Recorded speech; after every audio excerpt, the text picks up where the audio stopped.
Nah, alam semesta, taruh alam ini bulat. Taruh alam ini bulat. Maka di manakah Allah? Allah berada di luar alam. Di luar alam itu bukan tempat. Nah, kalau ada tempat namanya masih apa? Masih bagian dari alam. Allah di luar alam, di luar tempat, dan itu di atas alam semesta. Kataan para imam ahlus sunnah la kaifiyata sebenarnya adalah ditujukan untuk membantah golongan mujassimah yang menetapkan kaifiyah, tapi mereka tidak tahu kaifiyahnya. Nah, di sini Wahabi ini tidak jujur. Jadi perkataan Wahabi yang mengatakan zat Allah punya kaifiyah itu sebenarnya ringkasan dari perkataan mujassimah yang mengatakan punya batas, punya nihayah, punya warna. Itu ringkasannya adalah sebagaimana yang dikatakan Wahabi, punya kaifiyah tapi tidak tahu kaifiyahnya bagaimana.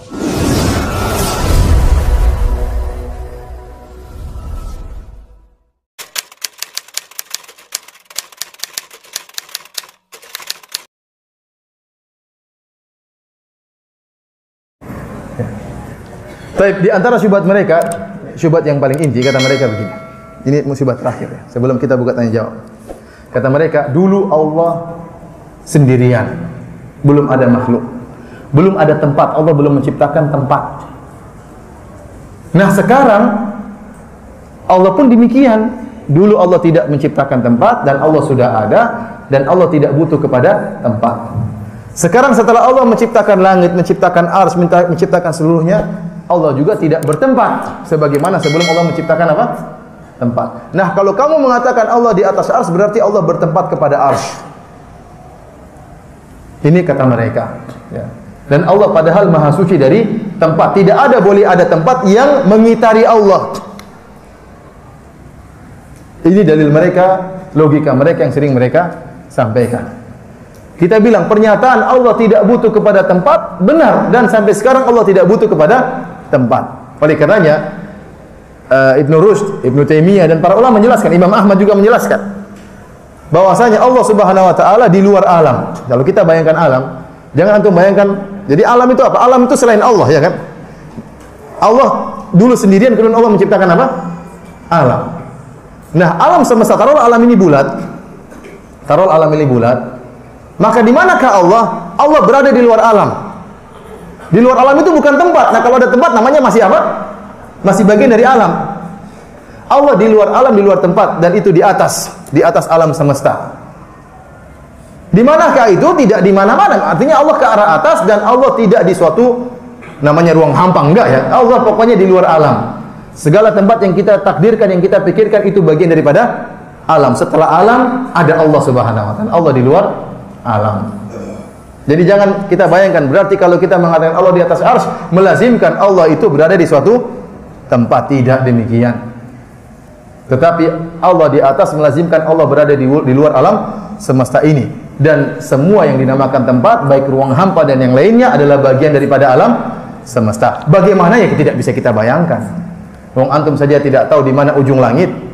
Antum tahu di mana ujung langit? Tidak akan bisa bakalan tahu. Oleh karenanya sebaiknya kita pasrah dengan hadis-hadis dan ayat-ayat, karena kalau kita mengingkari ya akidah ini berarti terlalu banyak ayat yang kita ingkari, terlalu banyak yang kita takwilkan, dan ini melazimkan terlalu banyak hadis yang kita tahu. Apa yang disampaikan Firanda Andirja salah memahami kaifiyah zat Allah Subhanahu wa taala.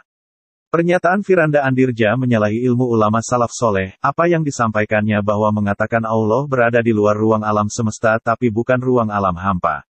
Sama halnya mengatakan bentuk dan tempat. Salah besar Firanda Andirja tentang memahami kaifiyah Allah Subhanahu wa taala dalam ilmu tauhid. Kita akan jawab di kitabnya para ulama, yaitu kitab Maqalat Al-Islamiyin karangan Al-Imam Abu Hasan Al-Asy'ari.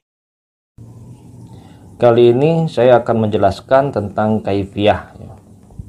Karena Wahabi itu kan akidahnya meyakini sifat punya kaifiyah, meyakini zat Allah punya kaifiyah tapi tidak tahu kaifiyahnya. Nah, apa sih kaifiyah? Kita harus paham apa yang dimaksud dengan kaifiyah supaya kita tahu kebatilan akidah Wahabi. Nah, kita akan membuka kitab Maqalat Al-Islamiyin halaman 32 sampai 33 Maktabah Syamilah. Ya. Bismillahirrahmanirrahim. Qala al-musannif rahimahullah ta'ala. Wa ikhtalafati rawafid, ya, wa ikhtalafati rawafidu ashabul imamati fi tajsimi. Wa hum situ firaqin. Golongan-golongan Rafidhah itu berbeda pendapat para sahabat imamah, maksudnya Syiah Imamiyah, fitajsimi di dalam menjisimkan Allah, wahum situ firokin, mereka ada 6 golongan. Fal firqatul ula al-hisamiyatu ashabu Hisam ibn al-Hakam. Ya, golongan pertama adalah al-hisamiyah, para sahabat Hisam bin al-Hakam ar-Rafidi. Itu golongan Rafidah. Yaz'amuna anna ma'budahum jismun. Mereka menyangka yang disembah mereka itu adalah jisim. Walahu nihayatun wahadun tawilun aridun amikun dzu launin wa ta'min wa raihatin. Ya. Dan mengatakan bahwasanya yang mereka sembah itu memiliki nihayah, batas akhir, ujung, wahadun dan batas, memiliki nihayah dan had, memiliki panjang, lebar, ya, tebal, memiliki warna, rasa dan wangi. Nah, jadi perlu diketahui kaifiyah itu adalah apa yang tadi dikatakan golongan Mujassimah al-Hisamiyah. Kaifiyah itu ya itu tadi, diantaranya adalah nihayah, had, tawil, ya. Nihayah, batas, panjang, lebar, itu semuanya kaifiyah. Warna, ya, rasa, wangi, itu semua adalah masuk ke dalam ta'rif kaifiyah. Oleh karena itu Syekh Al-Munawwir di dalam kamusnya menjelaskan al-kaifiyah itu asyurat. Kaifiyah itu bentuk gambar warna. Karena gambar itu sudah pasti tersusun dari panjang lebar, ya. Ada panjang, ada lebar, ya, pasti itu. Maka gambar atau bentuk itu butuh kepada batas dan juga butuh kepada warna. Jadi ringkasnya kalau dari terjemahan Syekh Al-Munawwir, al-kaifiyah itu adalah asyuratu, gambar atau warna. Nah, oleh karena itu kita tidak akan menemukan perkataan Mujassimah yang mengatakan bila kaif atau la kaifiyata. Ya, jika diterjemahkan tanpa kaif dan tidak ada kaifiyah, la kaifiyata, tidak ada kaifiyah. Ini tidak ditemukan di dalam perkataan golongan Mujassimah, ya, karena mereka sudah menetapkan kaifiyah yang tadi disebutkan oleh mereka, yaitu nihayah, had, panjang, lebar, warna. Nah, itu semuanya kaifiyah. Nah, oleh karena itu dijawablah oleh para imam Ahlus Sunnah, ya, dengan jawaban yang sudah kita sering dengar, yaitu bila kaif la kaifiyata, tidak ada kaifiyah. Maksudnya zat Allah dan sifat-sifatnya itu tidak ada kaifiyah. Zat Allah itu tidak ada batas, tidak ada nihayah, tidak ada warna, ya, tidak ada rasa, tidak ada wangi. Nah, jadi perkataan para imam Ahlus Sunnah la kaifiyata sebenarnya adalah ditujukan untuk membantah golongan Mujassimah yang menetapkan kaifiyah, tapi mereka tidak tahu kaifiyahnya. Nah, di sini Wahabi ini tidak jujur.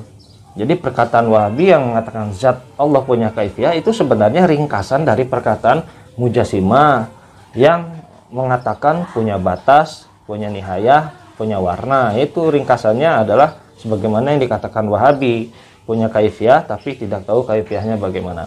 Dan faktanya di dalam kitab Majmu' Fatawa Ibnu Utsaimin, ya, dia memang menetapkan had dan nihayah, itu ditetapkan oleh dia, dan dikatakan tidak tahu hadnya dan nihayahnya tidak tahu.